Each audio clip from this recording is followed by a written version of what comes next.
ગુજરાતના ખેડૂત ભાઈઓ શાપકડા, વાંઢિયા, લોડાઈ, રાશનપર, કોંઢ, કોલવા અને છેલ્લે લાલુકામાં ખેડૂતના ગળામાં હાથ નાખ્યો છે.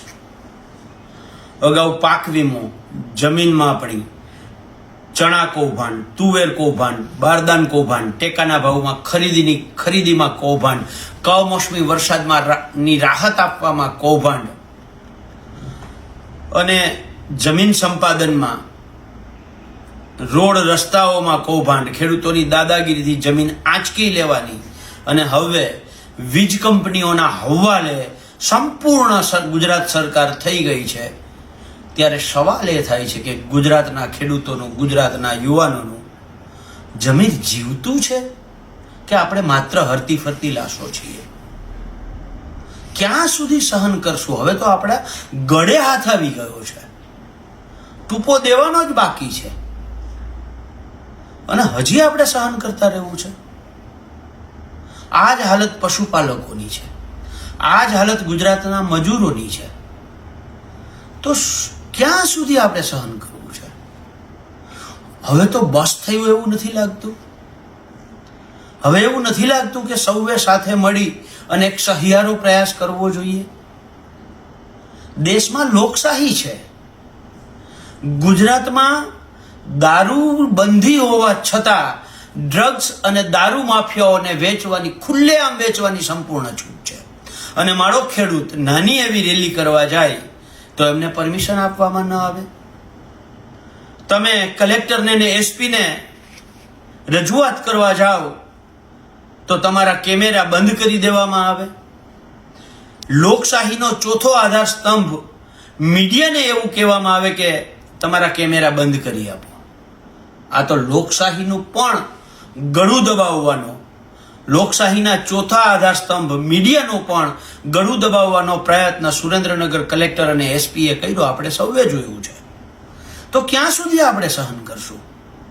ગુજરાતના જે જાગૃત લોકો છે એમને તો હું આહવાન કરું જ છું, પણ જેના ઉપર કોકરોચની છાપ લાગી છે, જેણે દિવસ રાત ઉજાગરા કરી અને તૈયારીઓ કર્યા પછી પેપર ફૂટ્યા છે, એના કરમ ફૂટ્યા છે, એવા જેને ન્યાયાધીશ સુપ્રીમ કોર્ટના કોકરોચ કયા છે, એવા ગુજરાતના ખેડૂતના દીકરા દીકરીઓ જેને કોકરોચ, આવો આપણે સૌ સાથે મળી અને ગુજરાતના ખેડૂતોનો અવાજ બનીએ, ગુજરાતના પશુપાલકોનો અવાજ બનીએ, ગુજરાતના કોકરોચનો અવાજ બનીએ.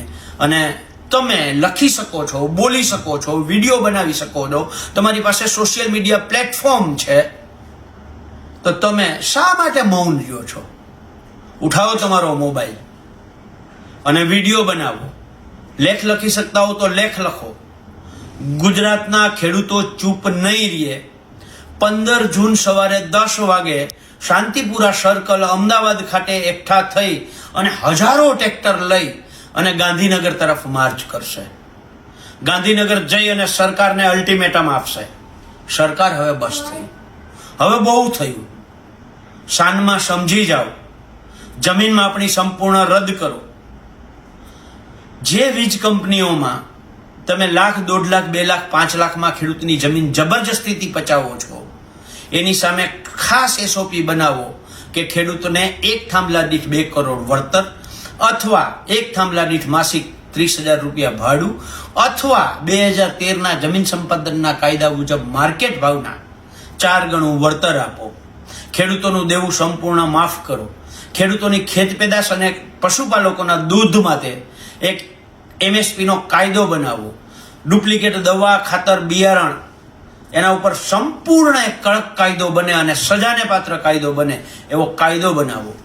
અને ખાસ ડીઝલ અને ખાતરમાં જે ભાવ વધારો કર્યો છે એને પાછો ખેંચવામાં આવે, આવી માંગો સાથે આવો આપણે સૌ સાથે મળી અને ગાંધીનગર તરફ જઈએ. અને ગુજરાતના એક એક ખેડૂતના દીકરાને આહવાન કરું છું, જો આજે નહીં જાયગા તો આપણે માત્ર ને માત્ર હરતી ફરતી લાશો છીએ. આપણું જમીર મરી ગયું છે.